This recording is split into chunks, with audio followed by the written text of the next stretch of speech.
Roll call, please. Roll call. District 1. Here. District 2. Here. District 3. District 4. Here. District 5. Here. District 6. Here. District 8. Here. At-large business. Here. At-large education. At-large religious social services. Here. At-large resident. Here. Okay, thank you. Yeah, we'll say the Pledge of Allegiance.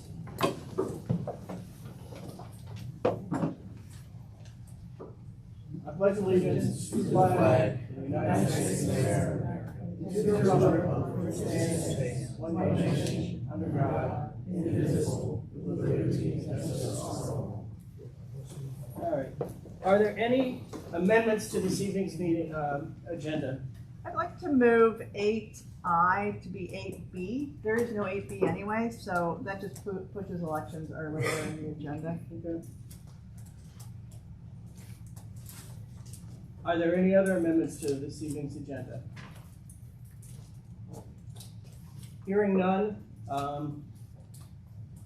I make the motion to approve the amended agenda for this evening. Is there a second? I'll second it. All those in favor? Aye. Opposed? Abstentions? Thank you. I don't believe, let's look at the minutes from last month. We haven't already had a chance to look at them. Thank you, Rachel, for putting them together.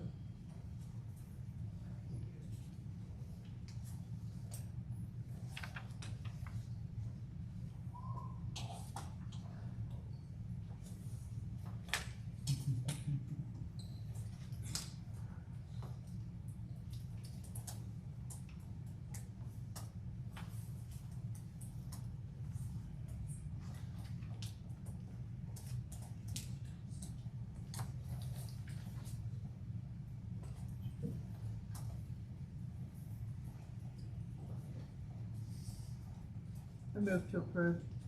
Second. All those in favor? Aye. Aye. Opposed? Aye. Abstentions? Okay, thank you. And I would like my opposed to be marked because I noticed that my remarks are not being put in the minutes. So until that is cleared up, I will not be approving the minutes. And I don't really want to have to take it downtown. Well, I will say, Commissioner Grace, that I do see that there are at least 2 or 3 places in the minutes where your comments are included in the minutes from last month. Yeah, but not the most important ones. All right. Let's see. No, there's no correspondence that I'm aware of. So we'll start with city liaison reports. Catherine, you want to speak?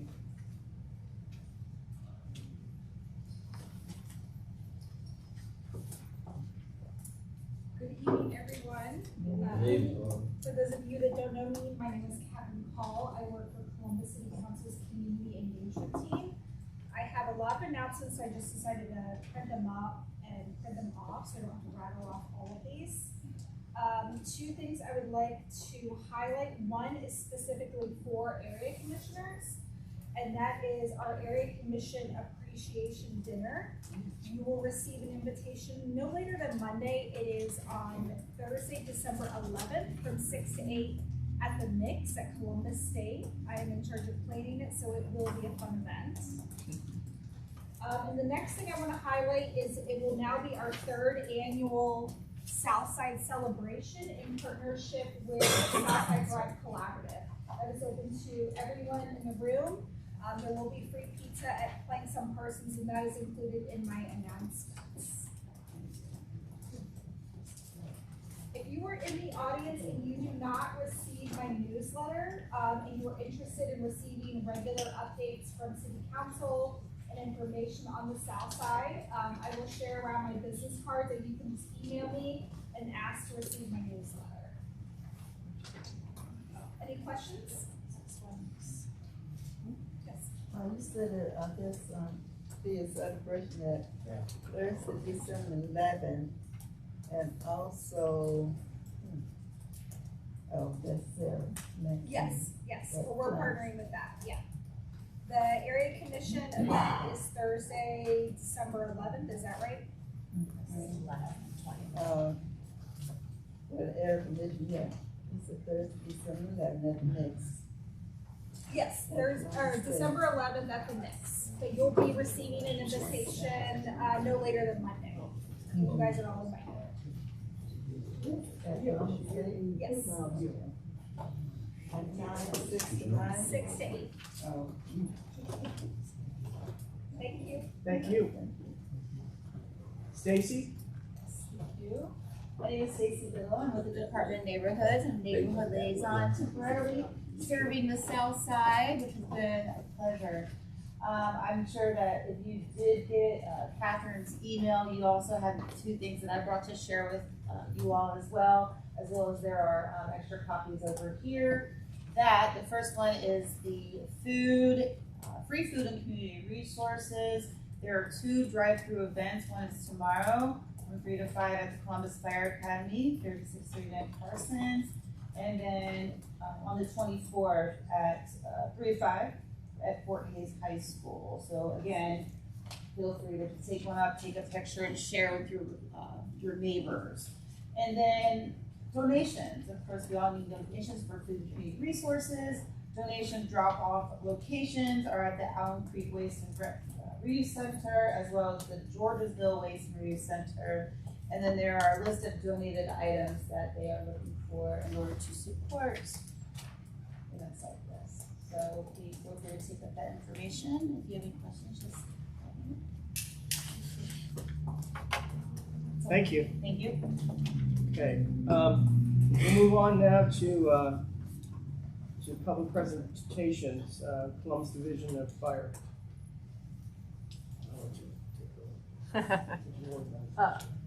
Yeah, I'm sharing the agenda that was sent, so if you would just kind of introduce your team and go from there. Good evening, ladies and gentlemen. I'm Battalion Chief Jeffrey Getter, and I serve as the Public Information Officer for the Division of Fire currently.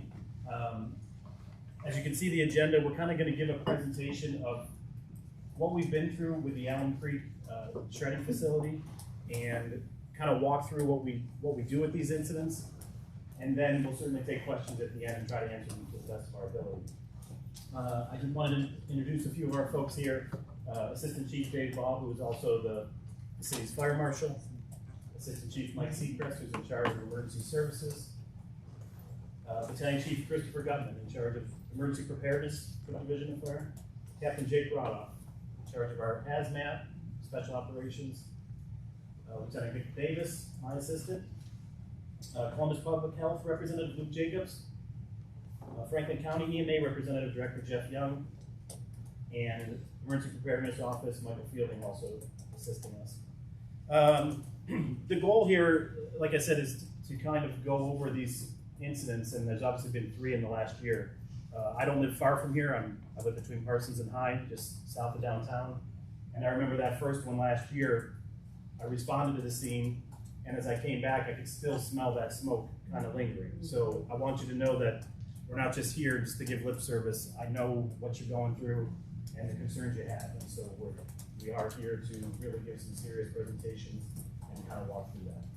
And so with that being said, I'm going to kick it off with Assistant Chief Dave Baugh, who will kind of walk through the prevention steps, code enforcement, those kind of things, some of the limitations to what we can do, but basically that process. And so, Chief Baugh. Yeah, thanks, Chief.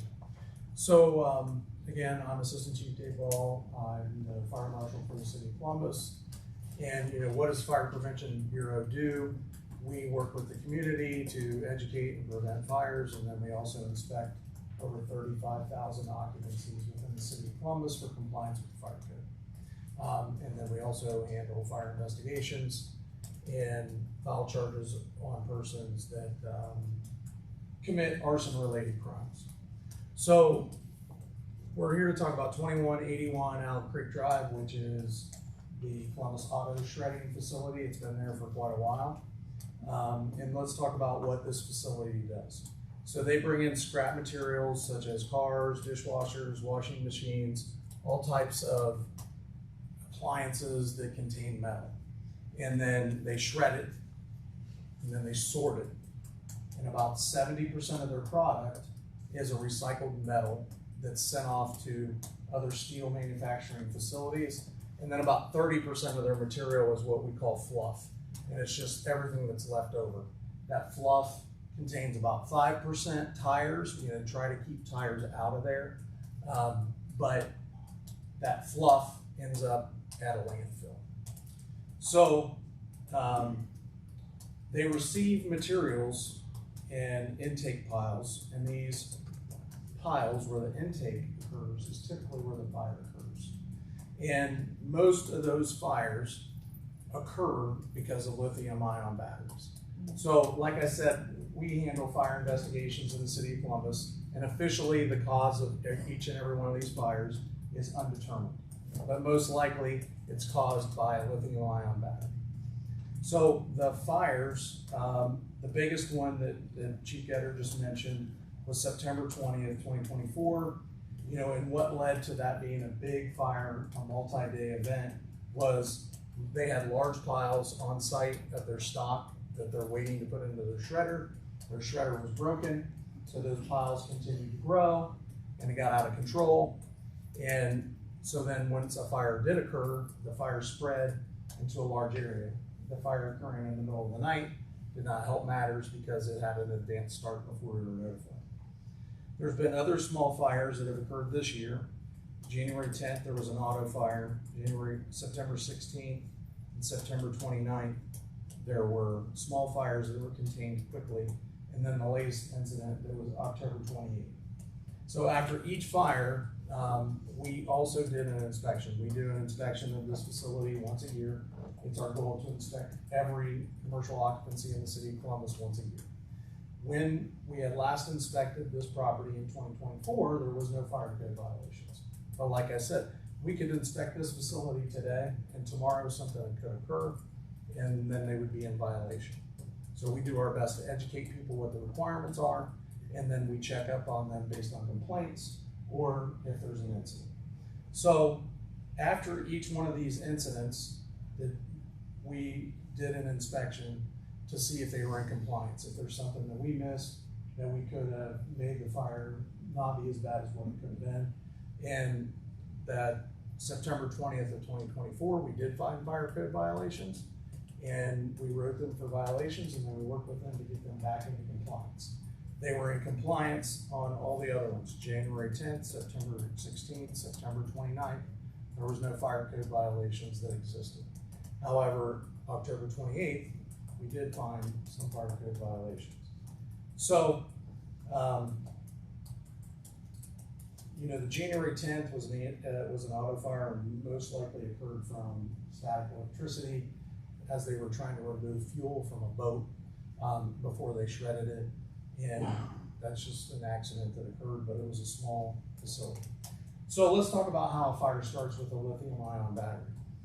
A lithium-ion battery, and they're in everything. They're in your cell phones, they're on your tables, they're in your pockets, they're in your laptops. They're in anything that's rechargeable or needs to maintain a charge. There's EVs that contain lithium-ion batteries as well. Your remote controls, for if you have a newer TV, most likely has a lithium-ion battery.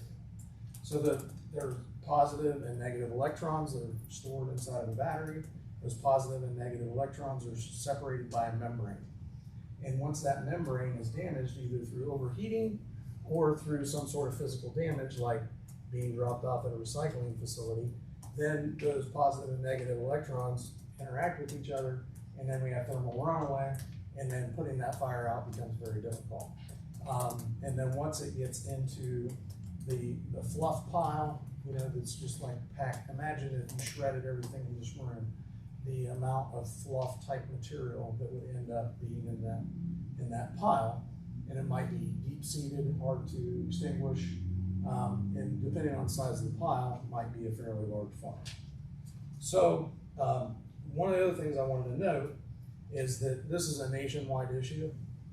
This is especially fires at scrapyard facilities. This is not a Columbus issue. If you go and do a quick Google search online, you'll find out that there's scrapyard fires that typically last for multiple days in multiple cities across the country. Now, I mentioned that Columbus Auto Shredding has been there for a while, and so now why is this new issue just emerging? Well, things that have lithium-ion batteries in them are relatively new, 10, 15 years old. So they don't end up at scrap recycling facilities when they're brand new. I think we're entering the period where these things are going to start occurring potentially more often. So once a fire starts, copious amounts of water is what's going to put it out. Trying to use a fire extinguisher or something like that is most likely not going to put the fire out. That fire needs copious amounts of water to stop the thermal runaway process. So what are the code requirements that we look for in a facility like this? We make sure that they keep their piles within a certain size, and so it doesn't get too big. Then we look to make sure that those piles aren't stored next to buildings. And then we make sure that there's fire access lanes, so if there is an emergency that occurs, that we have access to the facility. And then there's also some private hydrants, meaning that they're connected to the water supply, but the facility is required to maintain them, that they keep those hydrants serviceable. So those are typically the violations that we find at a facility like that. Those are the violations that we've documented in 2024 and most recently after the October 28th fire. So the difference between, these guys will talk about the difference between the fire that we had in 2024 versus the fire we just had in 2020. But let's talk about what the owner's doing. I don't speak for the owner, but I can tell you from my perspective, the owner is very cooperative with us. He's working with us. He doesn't want us to have to respond to his facility, and then he wants to be able to continue to run his business because he's providing a service to protect the environment through recycling, and then he's also employing multiple people, and that's his livelihood. So some of the things that he's specifically doing is ensuring that fuel tanks and cans are emptied or removed from the intake pile. One of the other things that he's doing is he used to take in vehicles that had already been previously smashed. In other junkyards, what they would do is they would take materials that they couldn't get rid of, they would hide them in a car, smash the car, send them to this facility. Now it's his problem, not their problem. So now he won't take cars that are no longer smashed, because then he wants to make sure that he can inspect the vehicles and try to find where these lithium-ion batteries are so that it doesn't ignite. A lithium-ion battery could be something, this size that's in an EV, or it could be something this size that's in a remote control. So trying to find those batteries sometimes is difficult. There's no locations where he is taking his intake pile and he's creating smaller intake piles, ensuring that there's separation from the other storage piles, the fluff piles. So if the fire does occur, it's just localized in this small intake pile. One of the other things that he's doing is he's reducing the number of vehicles that are waiting in the shredding area. And then he's working on training his employees on processes to find lithium-ion batteries and make sure that they're all aware of what the fire safety measures are that they can participate in. And then he's also committed to working with CFD because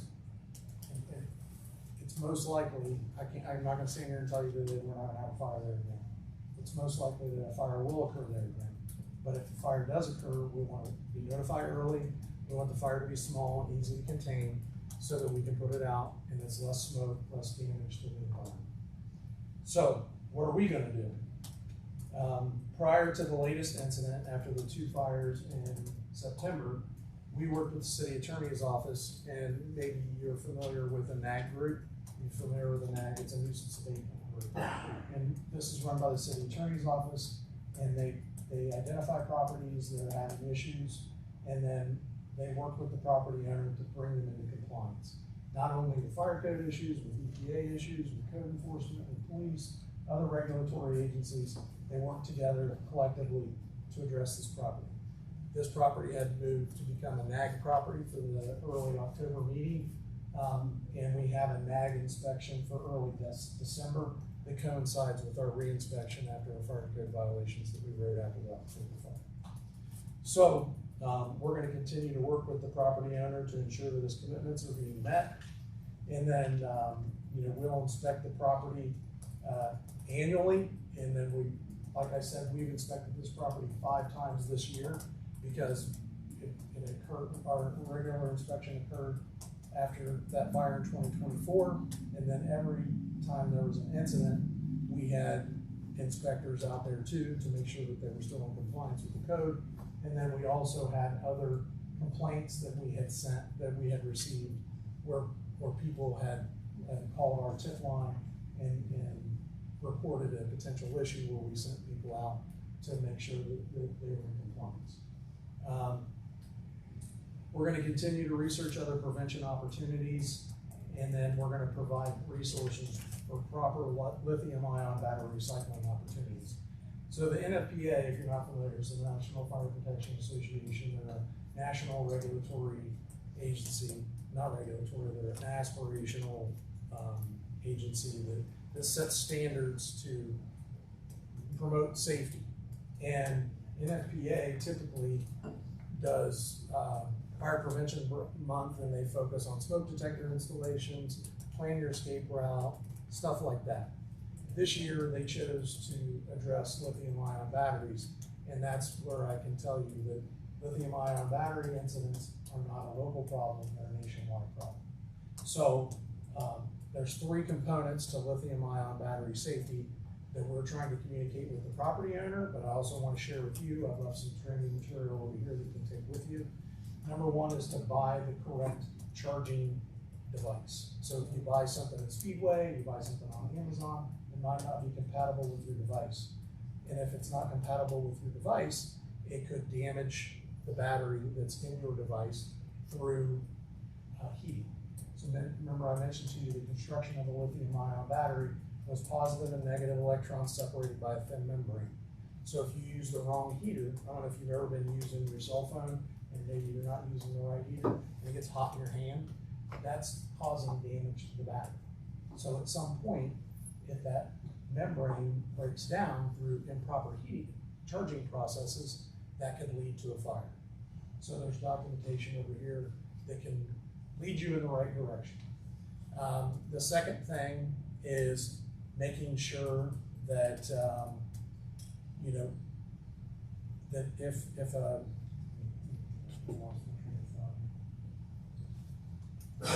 so the next part is ensuring that, not only are you using the right device, but then you're charging on the right location. So you should charge your phone, or some device on a flat surface, not in a mattress, not in a cushion of a couch, not tucked in between the seat cushion on your car and the console. That's going to generate heat, capture that heat, could cause a fire. And then the last step is to make sure that batteries are recycled properly. Once they reach their end of life use, then the EPA has provided a website. It's call2recycle.org. It's on this handout that I brought to you. And you can go into this website, type in your zip code, and it will identify places that you can drop off lithium-ion batteries to be recycled. Again, not necessarily in the context of what happened at 2181 Elm Creek, but more of an opportunity to share with you lithium-ion battery safety for you in your home and in your workplace. So next, we're going to bring up Chief Captain Rodoff, and he's going to talk about what we did, or what we would do if we have a hazardous materials incident. This was not a hazardous materials incident. There's no hazardous materials that are stored at the site that require special reporting. So, but if this was a hazardous materials incident, Captain Rodoff would explain what we would do and some of the additional monitoring and stuff that we actually did in this incident to provide to you and ensure the community is safe. Thanks, Chief. Good evening. Jake Rothoff, from Captain Special Operations Bureau, Columbus Division of Fire. I oversee the hazmat team, as Chief Law said. So, quick overview, hitting with the agenda on the emergency response approach. So, with the location of 2181 Allen Creek, the emergency response approach there is very quick, very fast, because there are multiple fire stations located surrounding that area. So, with those fire stations, we also have a multitude of response apparatus. So there's engines, ladders, rescues, medics, chief officers, all responding are going to be there almost at the same time, coming from all different angles on that. So the response there is quick.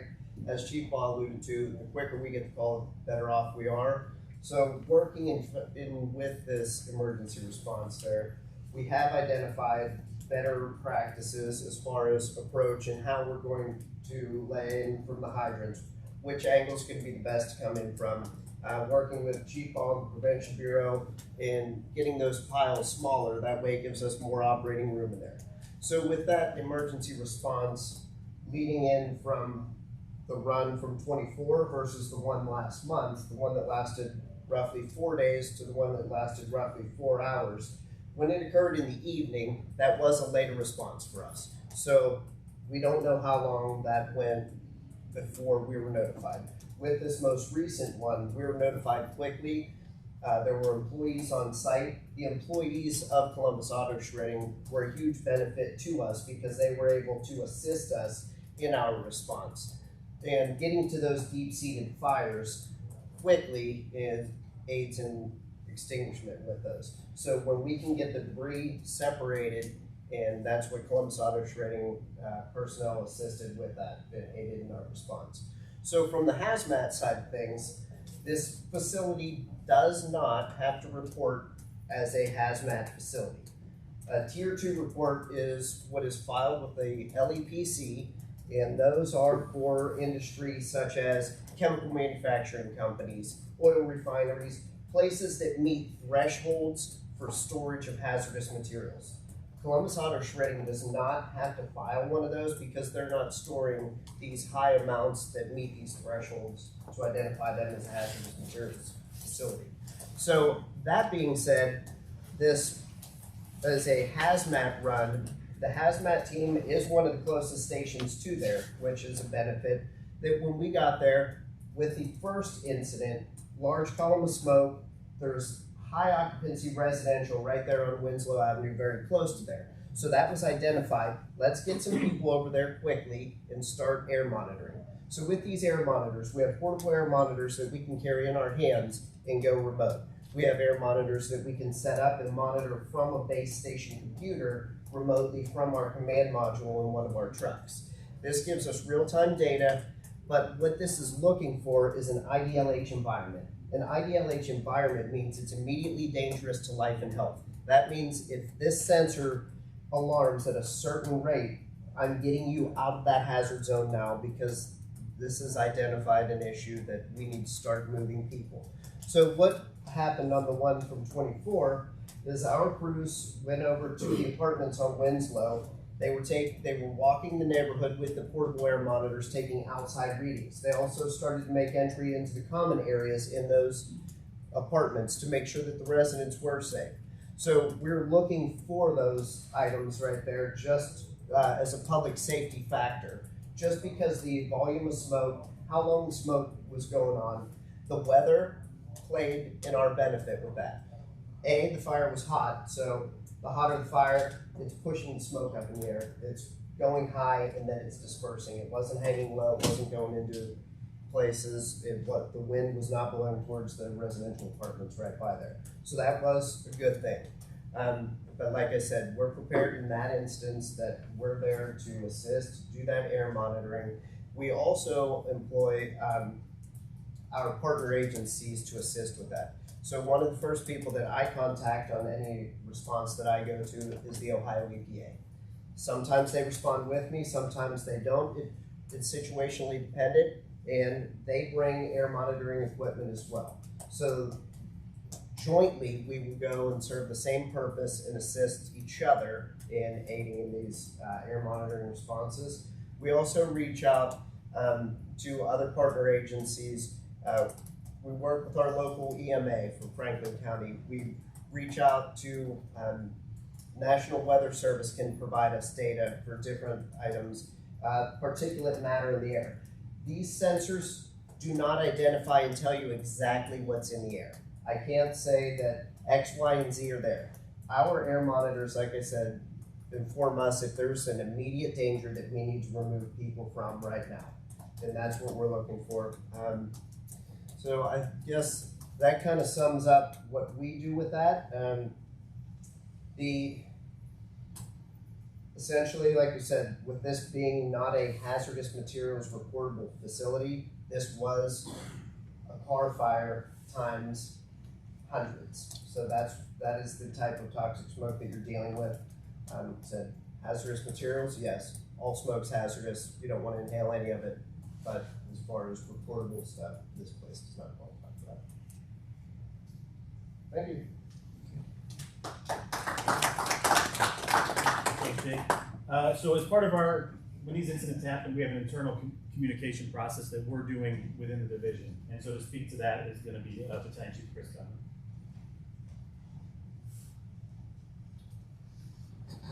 Thanks, Chief. Good evening, everybody. My name is Chris Gutman. I'm Battalion Chief in charge of emergency preparedness for the division here. And we're just going to touch a little bit on how our internal communication processes.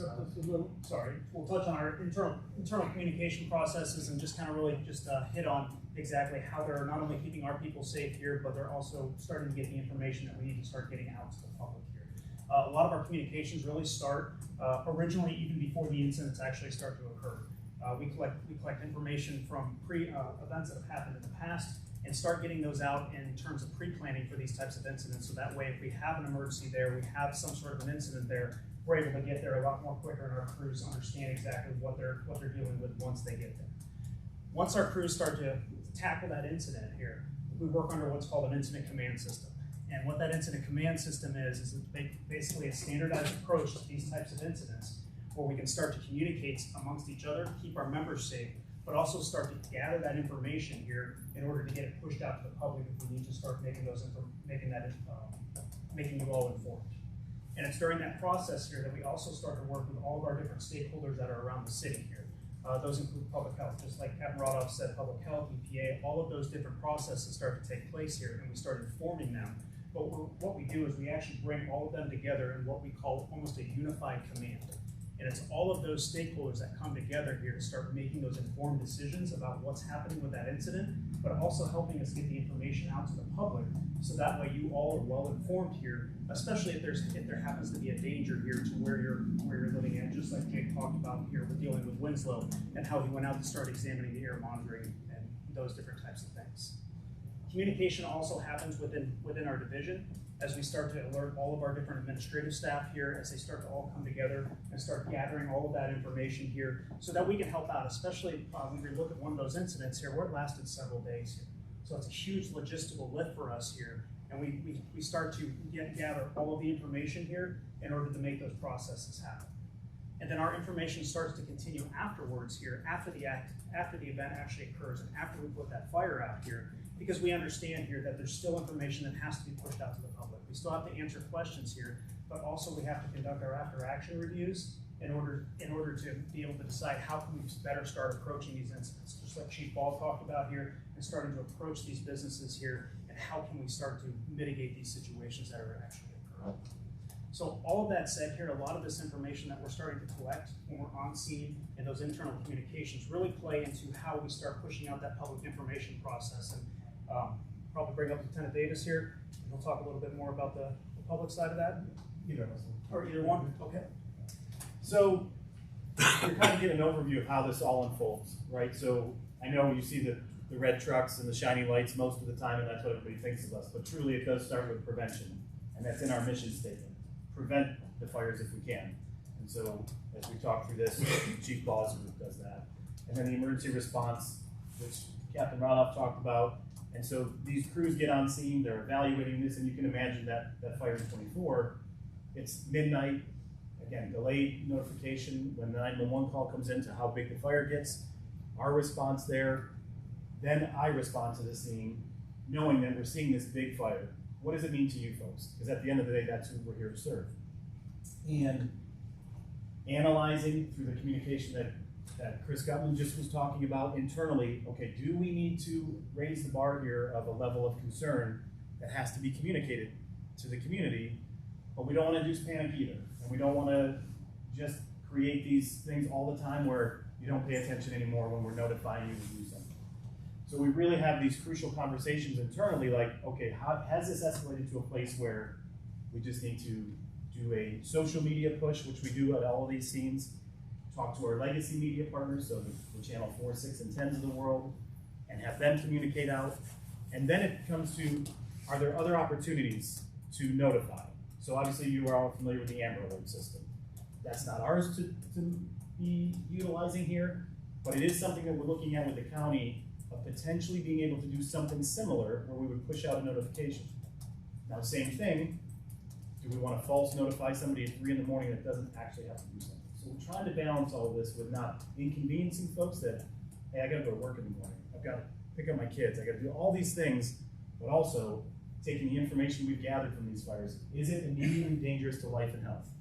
That's what we're worried about. We want to make sure we remove any people that are in that zone that could be immediately harmed. So the obvious optical thing is, okay, you're telling me it's not immediately dangerous to life and health, but I woke up and I saw this huge column on TV. Come on, that can't be good. So I will acknowledge, I'm sure it's not good. No smoke is good. But we don't analyze that. That's not in our purview to see what are the long-term effects of this smoke and that kind of stuff. That's why we bring in our partners of the Ohio EPA and those kind of things. Our whole goal is to make sure you're safe immediately. And so that's kind of what I want to communicate here. And so there's kind of 2 things that we do that we give a quote-unquote order to. It would be something called shelter in place, and we have some documents back here that really walk through what those are.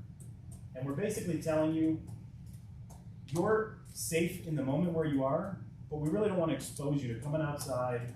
You know, a lot of our folks in the community have, health problems, breathing concerns, and so we just want you to close your windows, stay in your house, it's the safest place. If there's really a threat, we will do an evacuation, and that's going to be a last case scenario because we know we're going to inconvenience everyone. And so what does that mean? The media always ask me, is it mandatory? So I'm going to tell you, if we give that order to evacuate, in the sense of mandatory, yes. Now, are we going to come arrest you? Are we going to forcefully remove you from your home? No. The reason we say mandatory is, under normal circumstances of any normal day, you call us for chest pain, difficulty breathing, you fall and break a leg. We respond to your emergency. If we are committed at an event like that, and we also know that we've asked you to either evacuate, we're not going to come into that area for those typical emergencies because we've told you to try to get out. Now we're going to be part of the process that helps figure out how can you get out of there? How are you going to be transported? Where are we going to go shelter? These are plans that are all, there's not an exact answer, but they're all conversations that the preparedness office goes through as, are we going to use CODA to help get people in buses and to a school in the short term?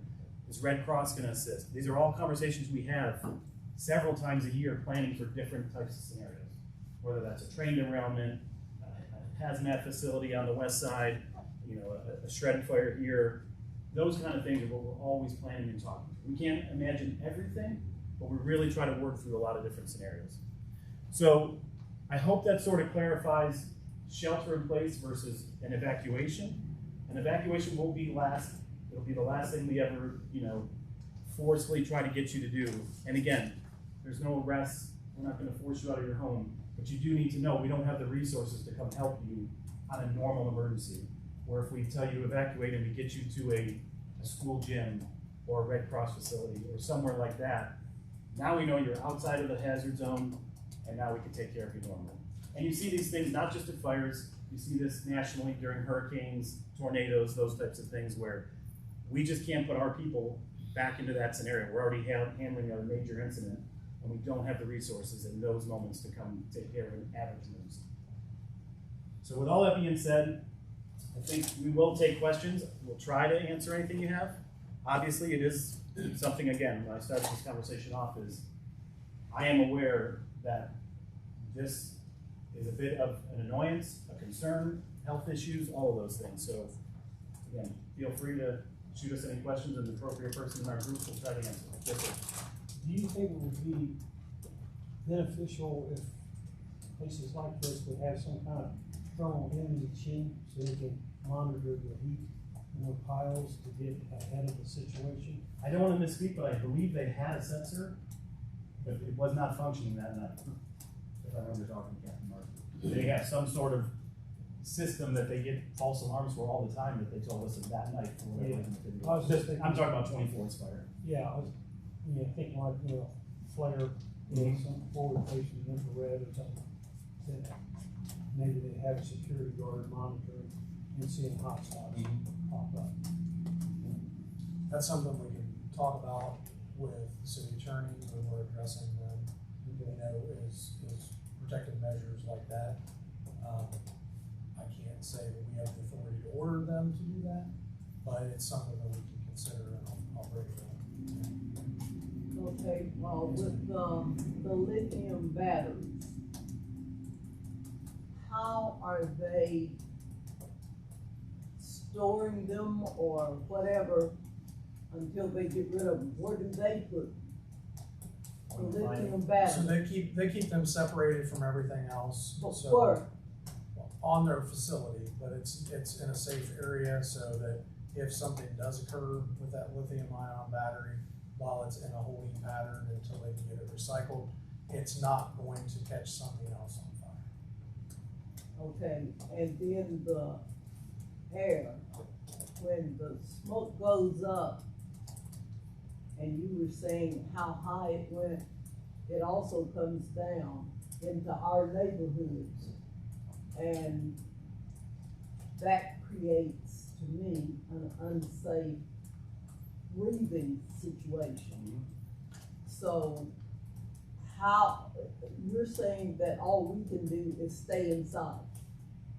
That's if we give that order at the time. No, I ain't talking about when you give order, I'm talking about when smoke is coming down into my area. I'm not gonna wait for you to tell me to stay in the house. That's very or smart. I would leave. agree. Yeah, if you have concerns, you should absolutely stay inside. That would be a wise choice. But I think what you're getting at is, if we're not gonna give that order, of course, you're in control of your own behavior. So if you're not comfortable and there's smoke outside, you feel safer inside, then retreat to the indoors.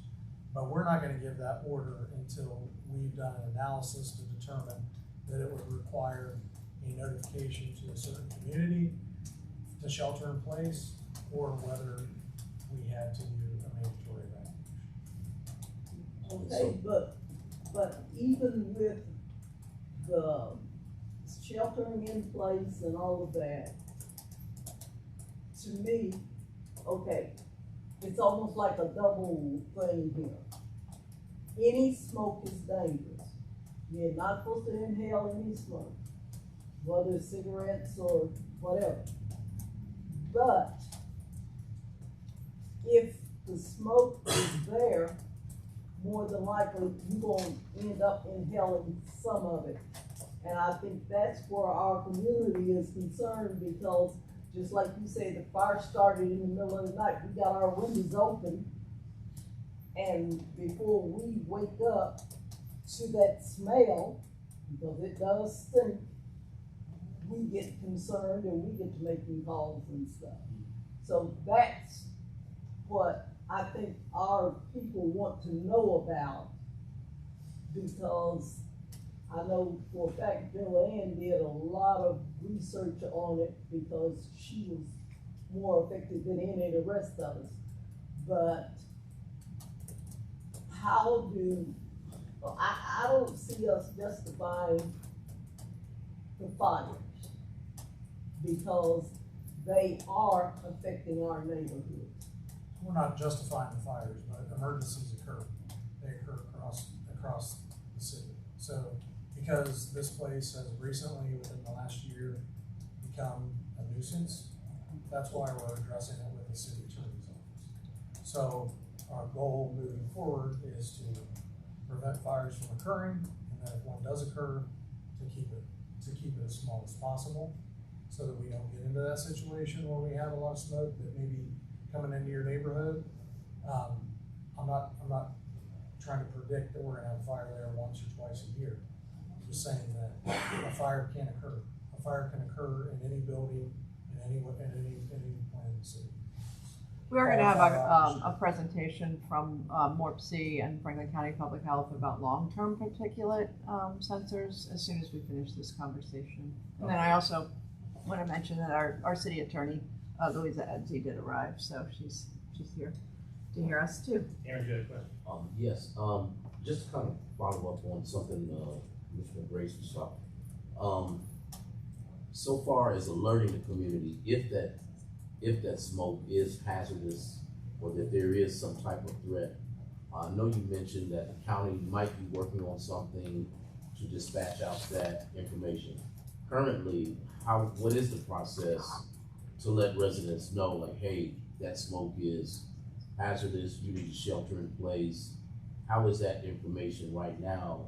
You know, if something was to happen right now, how is that disseminated to the residents, other than just seeing something on the local news?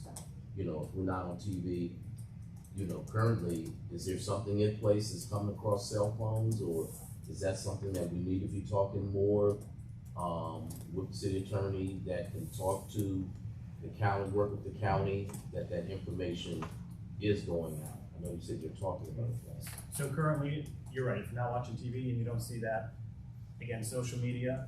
And then the other opportunity at the moment is we would go in the neighborhoods, whether the police would assist us, or if we had the resource, we would drive those neighborhoods and notify folks. It's very labor intensive, and so that's, I think, why, I don't know if Director Young, you want to speak to any of this, to the options that are available, but we're trying to build, as technology grows, an alert system that would be the right way. And we're looking at what's the right way, again, without annoying people, because we push stuff consistently that's not going to impact their neighborhood.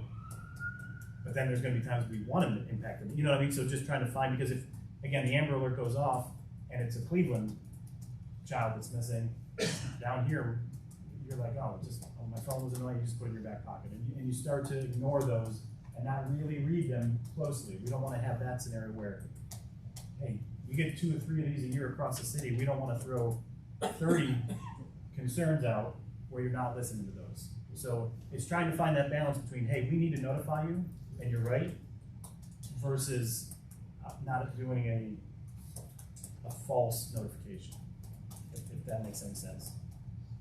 Director? You know, I could speak to a little bit. So the technology exists, and one of the reasons I'm here is listening, because we are always adapting and looking to adapt what the community expectations are for the usage across the entire county, which is kind of where our technology and our authorities and credentials allow us to utilize that system. Each of them does come with challenges.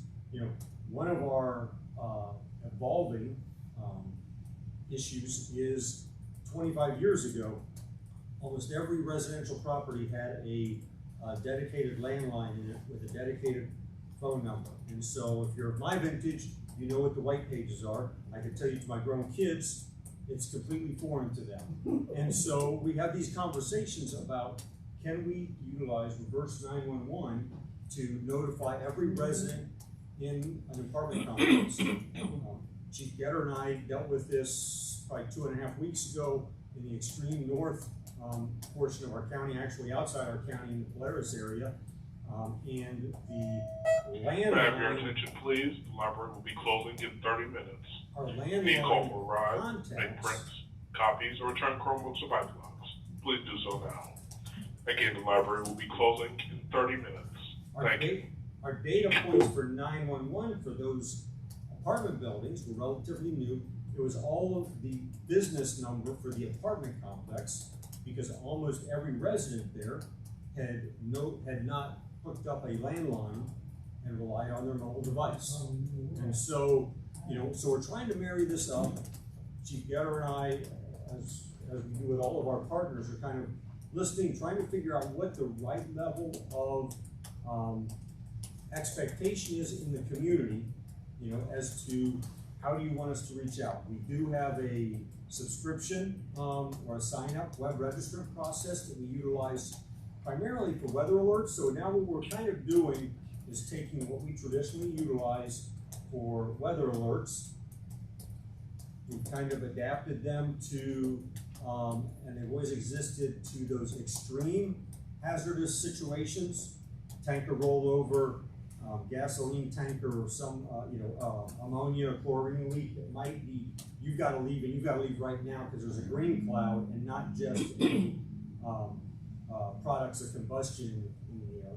And so, we've always used it now, and now we're talking a little bit more about the community health piece of that puzzle, and how do we educate, how do we manage expectations so that you have the right sense of what the concern is, the urgency is, and then what do we expect you to do with that information, which is a little bit to the point that the chief was talking about.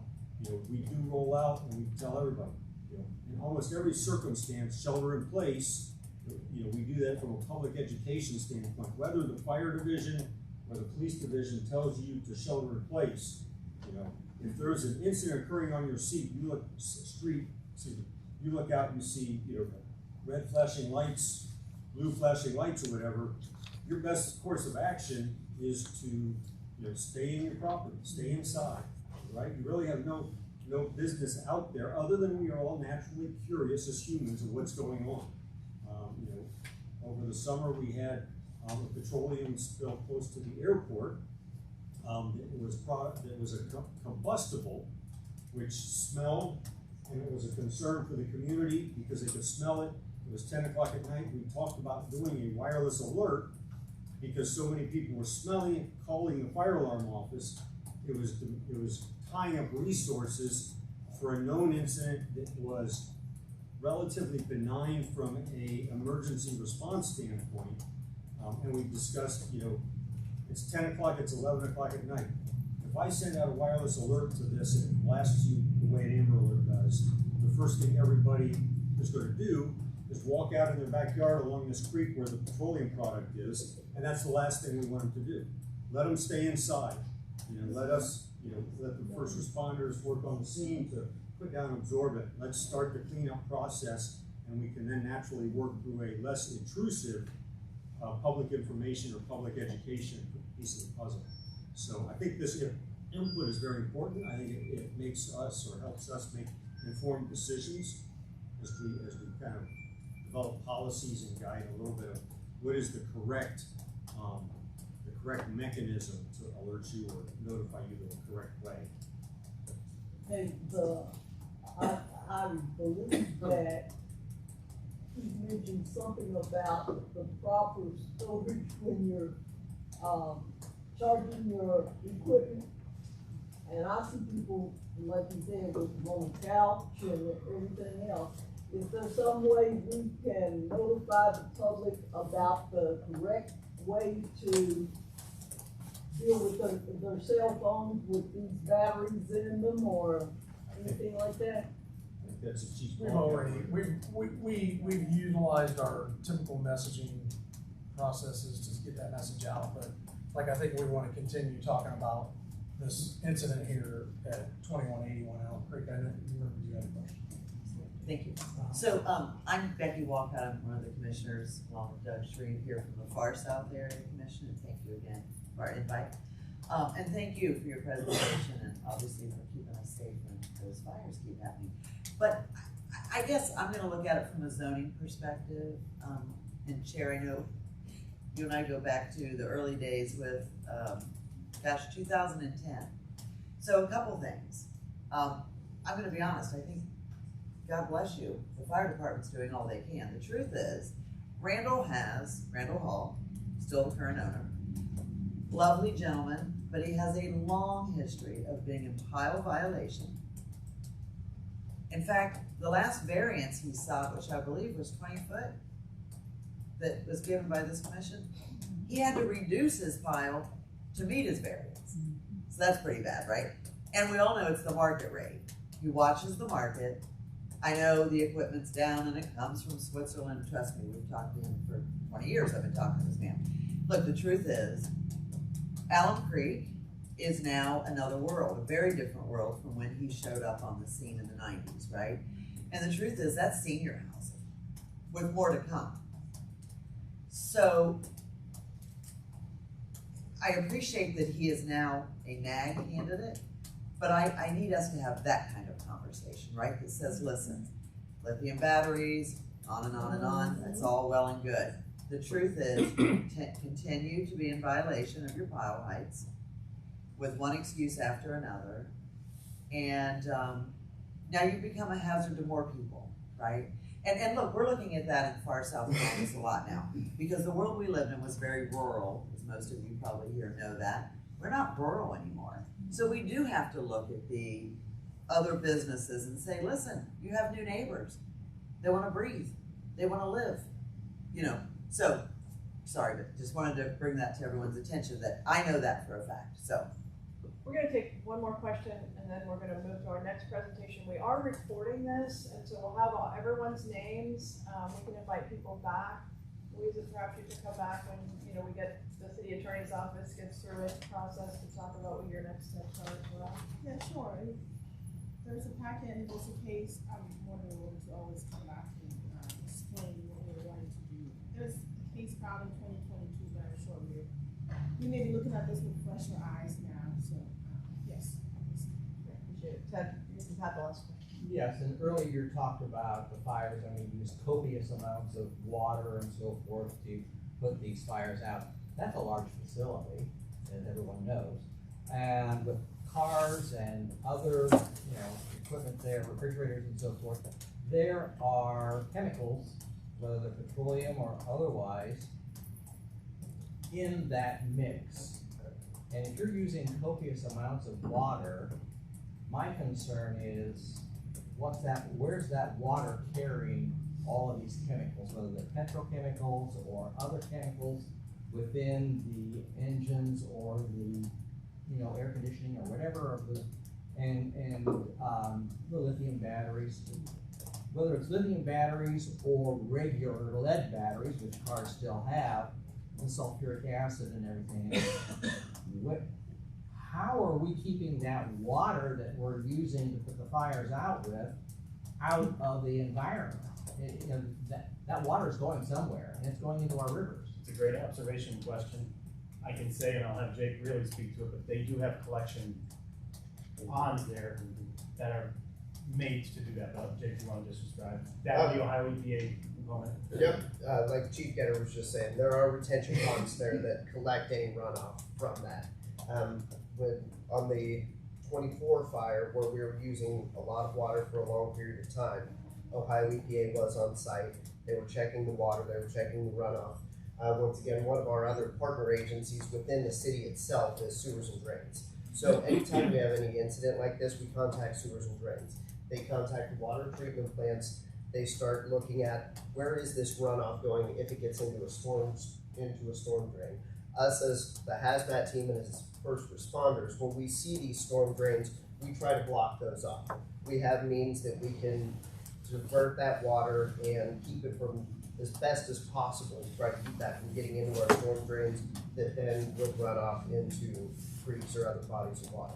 So for the facility itself, yes, there are collection points that contain that water, and we did work with Ohio EPA to do sampling to make sure that things were being contained during that incident. And are those retention ponds within EPA standards? I cannot speak to that. I'm not sure what EPA standards No, are. we've had incidents where we have a fire. Now will we have incidents where those ponds, retention ponds, will fail?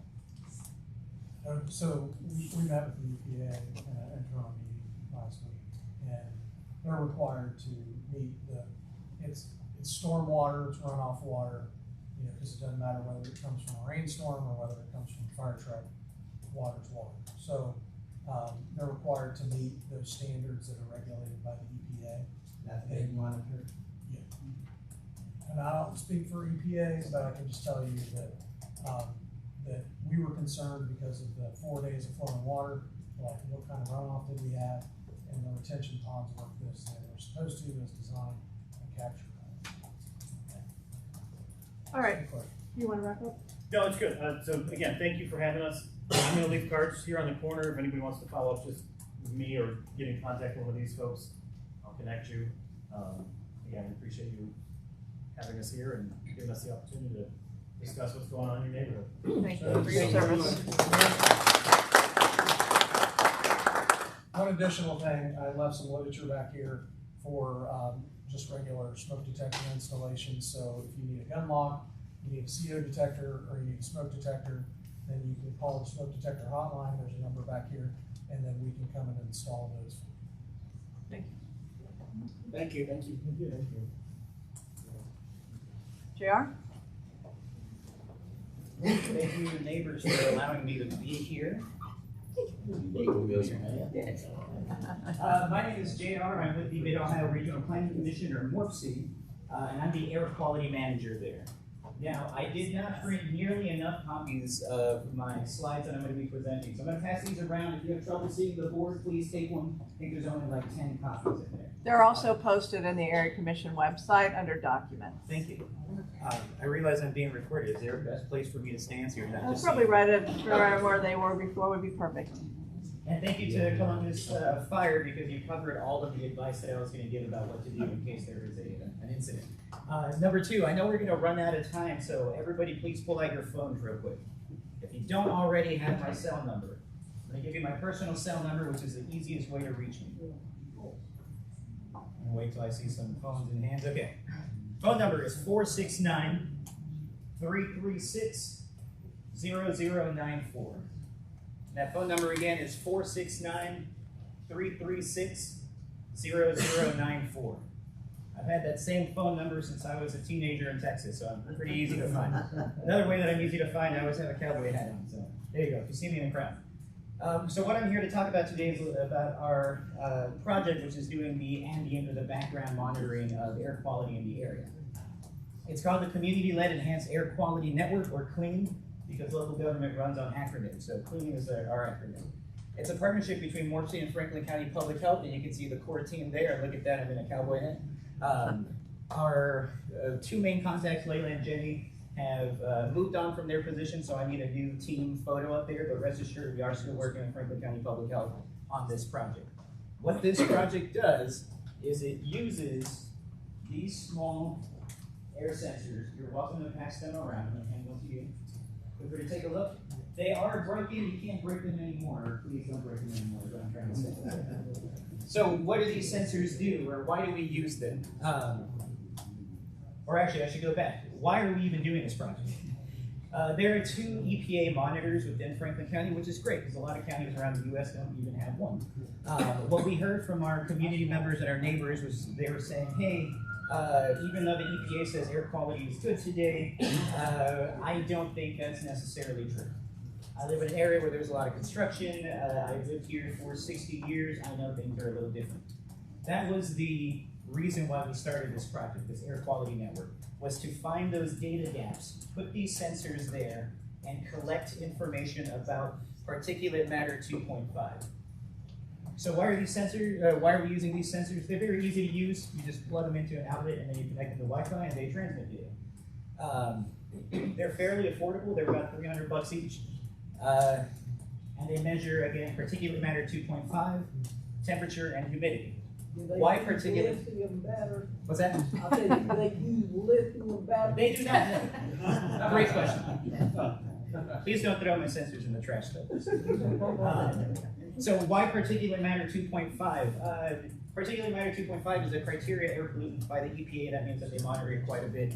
It occurs everywhere. So all it means is it's particulate matter, dust, soot, etc. That's about 25 to 30 times the width of a human hair. So take a human hair, look at its width, chop it up into 30 pieces. Again, the width, not the length. And that's how big these particles are. So they're incredibly small. You breathe them in all the time. That's not necessarily a bad thing. Again, some of it's naturally occurring.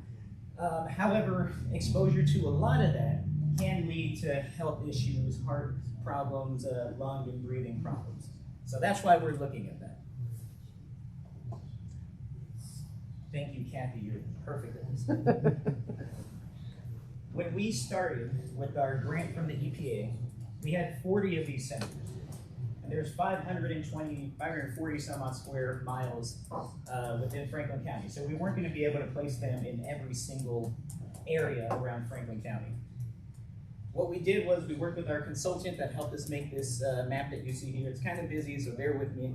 I should also say that don't forget science runs on a metric system, so I'm going to switch from saying miles to kilometers now. That grid that you see there, those dark black lines, that's a 4 kilometer by 4 kilometer grid. Within them, there's those yellow lines, that's 1 kilometer by 1 kilometer. To maximize the 40 sensors that we needed to put into the community, we needed to split them up. They couldn't be closer than 1 kilometer and no further away than 4 kilometers. Although if you're observant, you'll see that there's a couple. May I have your attention, please? You have it. It is now 7:45 and the library will be closing in 15 minutes. If you have not already called for a ride, printed documents, or used the restroom, please do so now. Teens, if you used a locker today, please unlock it and remove all your belongings. Again, the library will be closing in 15 minutes. Thank you. We put 36 of these sensors around the county. There they are. You see those little blobs, for lack of a better term, green, yellow, red? Those are areas that are Project Advisory Committee, so folks comprised of the community, neighbors, the American Lung Association, the public health agencies. They come and say, hey, you should be looking at these areas specifically for putting sensors. Red means you're supposed to put more there. Green says we're kind of interested in that area. We did our best, again, to maximize the number of sensors. We had the 500 and some odd square miles of Franklin County and what our pack was saying. That's where they are. If you have any further questions about how they function, Joanne and Johnny each have a sensor at their house. Sorry, I volunteered you all to answer questions. Thank you. These sensors were deployed in February 2025, or they were done being deployed in February 2025, and they're gathering data around Franklin County. Everything is free. Everything that I say is free and open to the public. purpleair.com/map is where you can get that raw data, where you can look at those sensors, you can see what the numbers are, you can see what they're saying. You can go back in time. It has a graph where you can kind of track what it looked like over time. But so what? Great, we have these out in the community. We're collecting data. They're allowing people to see what's happening sort of around their neighborhoods. But let's push that a little bit further. We're working with a consultant named Ramble. They have this proprietary platform called Share. What Share does is that it's taking all the information from the sensors that we have around the county, putting it into this model, and showing us for the first time ever in Franklin County where the big categories and sources of pollution are coming from. I am not saying that we're pointing a finger and saying that company right over there is doing it. However, if you zoom into this map, you can scan that QR code, or I'll provide a link when everything is sent out. If you zoom into that and find your house, you can search for your address, you click on it, and it'll say, hey, today's particulate matter pollution, 50% of it's from mobile sources, 20% of it might be from factories, 10% could be naturally occurring. There's also an uncategorized category. That usually means wildfire smoke. We're working to update that language so you can see it. So take a look at that. That's great because it lets you go back 2 days, and it shows an hour by hour breakdown. You can actually see the different pollution moving across the county with this. What we're also doing with Ramble is we're summarizing everything that's happening over the quarters, right? So quarter 2 of our analysis took place April through June 2025. Good news, the air quality generally around Franklin County never really exceeded 27 micrograms per cubic meter. That's good, that means moderate. The categories are good, moderate, unhealthy for sensitive groups, unhealthy, and hazardous. We want them to be in the good or moderate categories. If you've ever seen an air quality alert, sometimes they have a color connected with them. Green is good. We want green air quality days. I'll settle for yellow air quality days or moderate air quality days. What we've also seen across the county is that there are certain peaks of particulate matter pollution occurring around the county in areas that we didn't even think of putting sensors. May I have your attention, please? The library will be closing in 10 minutes. Are we gonna do this? This is your final opportunity to check out materials, print documents, and visit the restroom. Again, the library will be closing in 10 minutes. Thank you. All right, we got to keep moving. The other important thing is that in our focus areas, those green, yellow, and red categories that we said, hey, you should really be looking into air quality in this area. We found little differences in actually the ambient air quality, so what's happening around Franklin County, and what's happening in those focus areas. Now that was spring. That was April, May, June.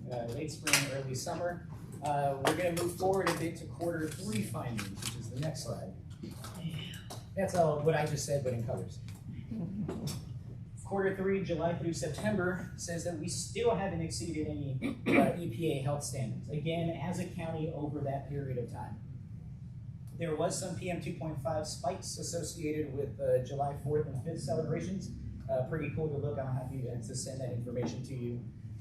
The other important takeaway from here is that, again, we saw spikes occurring in areas that we don't have sensors, but also those historically underserved or marginalized communities that we're looking at, those focus areas, there was little variation between what we saw there, what we saw around them, and what we saw across the county. That's only 6 months worth of data. This project goes until June of 2026. That may change. We may see some winter variation. I'm just reporting exactly what we saw in our data. Now, Kathy, you mind pausing on that real quick? Thank you. You can see that area. I happened to take this screenshot November 4th. That area, OBET's report, is one of the areas of the county that consistently is showing much higher readings than any other part of the county. And I don't have a sensor there. Huh? There. So a couple of things. If you live around that area, please let me know. Number two, perfect. We're going to continue monitoring that area to see exactly what's happening to get a better and fuller story. Next slide, please. Here we go. So what are we doing now? Another so what question. Thanks to the City of Columbus, the Columbus Recs and Parks Natural Resources Defense Council and Sustainable Cities Fund, I'm happy to announce that I just found out as of this morning, actually 11:40 or so, that we're getting $110,000 to buy more of this equipment from the Sustainable Cities Fund and the Natural Resources Defense Council. So what does that mean for us? I'm going to get another 60 sensors or so. That means that I can put those out in the community. We can start filling in more of those data gaps. Other cool thing that's going to be happening, you see that community air monitoring guide? I am the only air quality person at WorkC. I am the air quality department. I would like some help as we go about this project. So what am I doing? Myself and my team, we're putting together this air monitoring guide. We're going to hold a series of workshops to say, hey, community member, you want to work with your neighbors to set up some sensors and maybe a network around there? We will give you everything. We will give you the sensors. We will give you how to do it. We'll give you the templates where you keep all your data, all of that. I'm going to pause there because that was 11-ish minutes worth of a lot of information. I didn't let it breathe. You all have my cell number. You also have my additional contact information there. Yes, thank you, JR. All right. Thank you.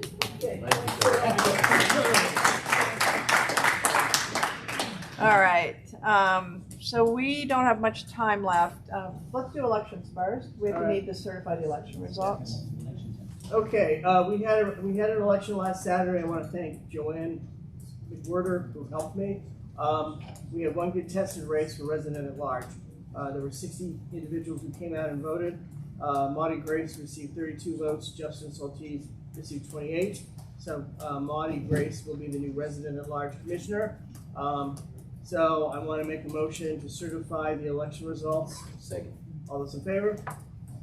Aye. Opposed? Abstentions? Can you please add in the unopposed? No, I was going to do that next. Okay, all right, thanks. So Tom Lutz will be the District 3 Commissioner. Stephanie Warner Wilkins will represent District 5, and Lily Banner will represent District 8. So. Thank you. All right, I want to talk really briefly about the Zone In Phase 2 and the Columbus Growth Strategy, which is a rename of the Columbus Citywide Planning Policies document. There's a public hearing tomorrow at 5 o'clock. We were asked to put together a letter of support. So I drafted this letter of support. I did email it out earlier in the day. Hopefully you all have had a chance to see it. May I have your attention, please? The library will be closing in 5 minutes. This is your final opportunity to check out materials, print documents, and visit the restroom. Please gather your belongings, clear the meeting and study room, and prepare to exit the library. Again, the library will be closing in 5 minutes. Thank you. All right, I move to approve the letter of support. All those in favor? Opposed? Opposed. All right, thank you. I had on the agenda that the next zoning committee meeting is Tuesday, the 8th. It's actually Saturday, the 13th, and the calendar invites will go out. Thank you. So, Second Saturday. Kathy, I will not be available, but, my vote is no. Because me and Joanne went and looked at those. You're talking about Integrity Drive specifically? Okay. Because we have two. We have that one and we have one for High Street. Gravel is coming all in the road on every area. Are you going to the, Dessler Park is Thursday night, right? The civic meeting? The Dessler Park civic meeting? Right. Okay. Which would be amazing night. All right, thank you. I do, and I'll follow up with you with the financial report and send you.